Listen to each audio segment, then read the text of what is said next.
Moi. Mullehan tulee säännöllisesti kysymyksiä, että mikä kivi toimii minkäkin metallin kanssa.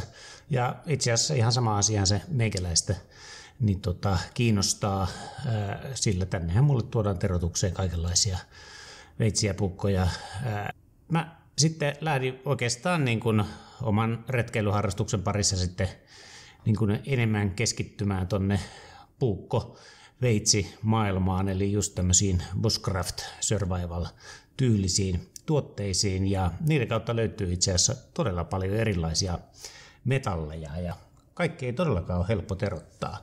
Eli joukossa on sellaisia, jotka mä tunnen tosi hyvin, eli menee periaatteessa teräväksi, kun sormia vähän napsauttaa, mutta sitten joukossa on niitä, joiden kanssa joutuu tekemään töitä, varsinkin jos valitsee ihan väärät kivet.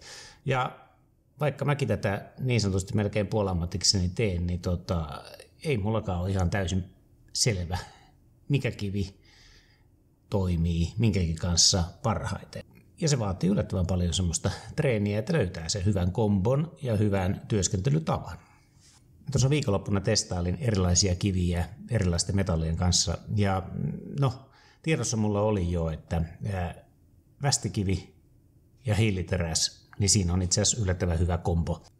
Mähän pääsin tuossa tovi sitten asiakkaalle terottamaan Easy Knivesin tänne kolmosversion, ja siitähän mä tein tämän videon, jossa sitten Superstonella sitä terotin, ja itse asiassa muistan silloinkin, että olin hämmästynyt, kuinka miellyttävä oli terottaa Superstonella ja kuinka helposti sen sai teräväksi.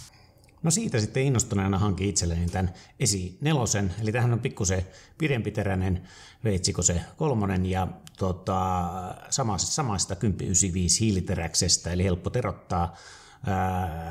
Tämä on niinku todella tukeva, yllättävänkin painava survival veitsi.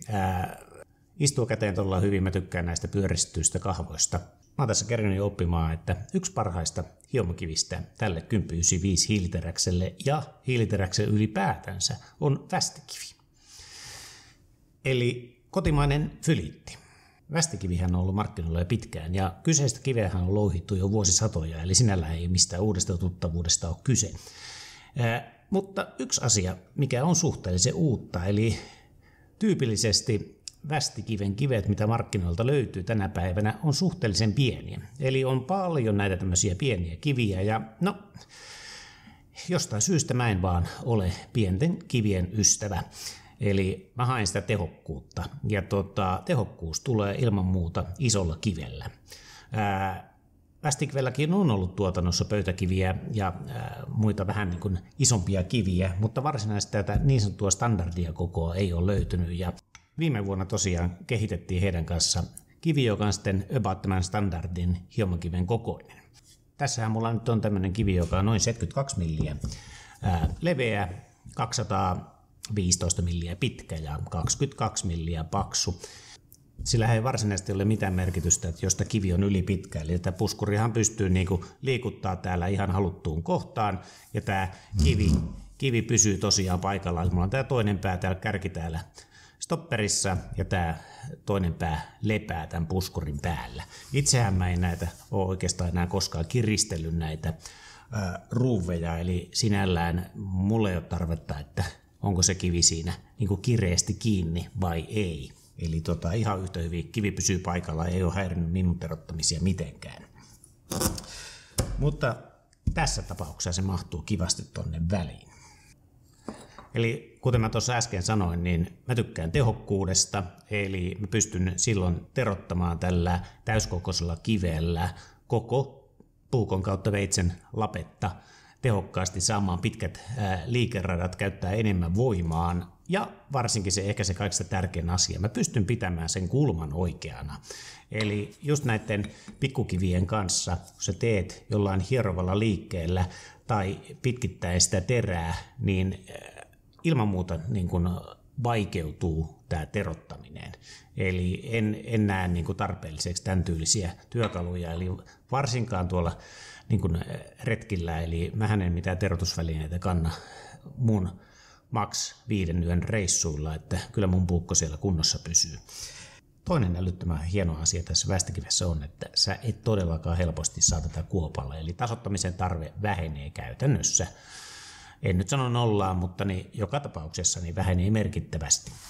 Eli jos nyt verrataan tätä tähän Shaptonin lasikiveen, joka nyt on keramisena kivenä varmaan se minun kaupan kivistä se kaikista kovin, niin en ole koskaan kyllä kokeillut, mutta kokeillaan tällä kärjellä, niin kyllä kun mä tähän viistän, niin mä saan loppujen lopuksi tuolla kärjellä ihan kynnellä tuntuvan viilon tonne. No, sama asia tänne. Niin, siis vähintään tuplaten kovempi.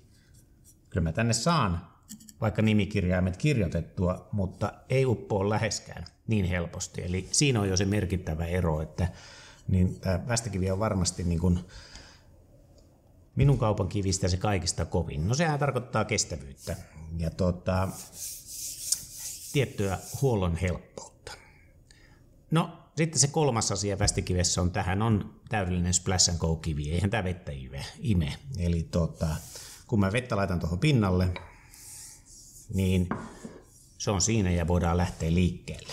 Sitten vielä pienenä bonuksena, eli mä myyn pakettia, jossa on mukana tämä pieni pala fylittiä, eli periaatteessa Nagura. Eli mä pystyn hieromaan tämän pinnan auki ja nopeuttamaan tätä liikkeelle lähtöä. Mähän voin aloittaa sen terottamisen ihan saman tien tästä, mutta kun mä hieron tähän pintaan, niin mä saan tämmöisen ohuen harmaan layerin tähän. Eli mä samalla tehostan liikkeelle lähtöä, mutta sitten se ehkä tärkein homma on, että tällä Naguralla voidaan pinnan karkeutta säätää. Eli tämä västikivihän on luontaisesti 600-tonni.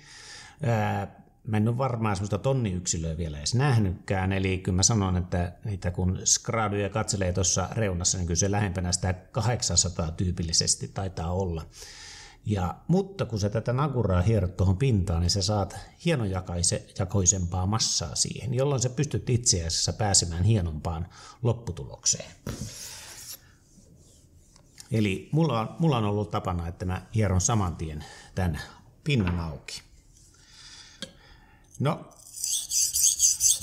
tää on jännän tuntunen tää pinta, kun mä lähden tätä nyt tästä työstämään. Eli koska se on täyskova,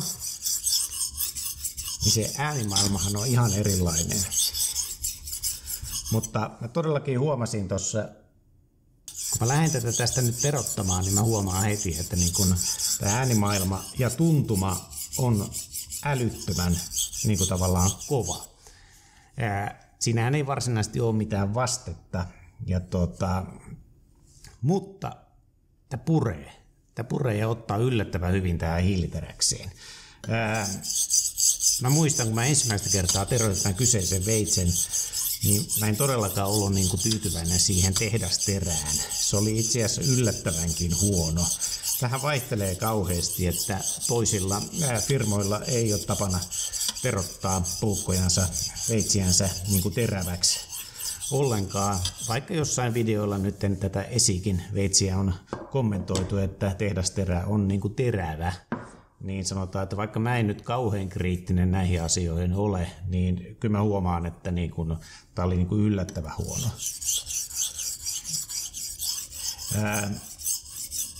Tämä voi olla, että joku voi kommentoida, että tällä on tietyllä tavalla niin kuin tunnotonta ja vähän niin kuin epämiellyttävää terottaa tämän kovuuden takia.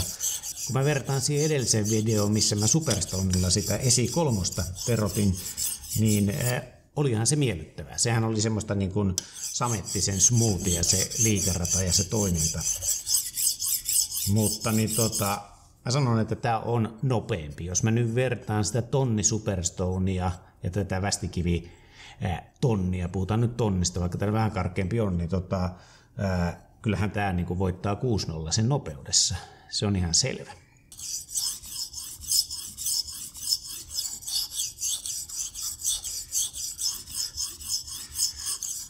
Puukon terottaminen tämmöisellä västikivellä, niin se on siinä mielessä hyvä homma, että jos sun terä on kunnossa, niin sä et oikeastaan tarvitse mitään muuta kiveä kuin tämän yhden kiveen. Tosin ehkä siis sitten sen västikiven huono puoli on, että jos sun terä on päässyt todella heikkoon happeen, niin silloin sä tarvitset jonkun muun karkean kiven, jotta sä saat sitten niin kuin ne todella näkyvät kolot poistettua siitä. Mutta koska se puukon teroitus on vähän kyseenalaista ja se on vähän semmoinen mielipidejuttu, että tarviiko sitä tonnitasosta mennä sitten yhtään eteenpäin, niin monelle se tonnikivi voi siinä puukkohommassa riittää. Oma suositus on ollut puukolle, että hankin 400 kivi ja tonnikivi, niin sä pääset pitkälle, mutta jos sulla on yksi hyvä puukko ja mikä tärkeintä, teet sen terottamisen säännöllisesti, niin silloin sä pärjäät tällä yhdellä kivellä.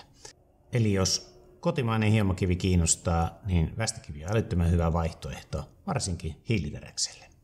Kiitos ja jatketaan seuraavan videon parissa. Moi!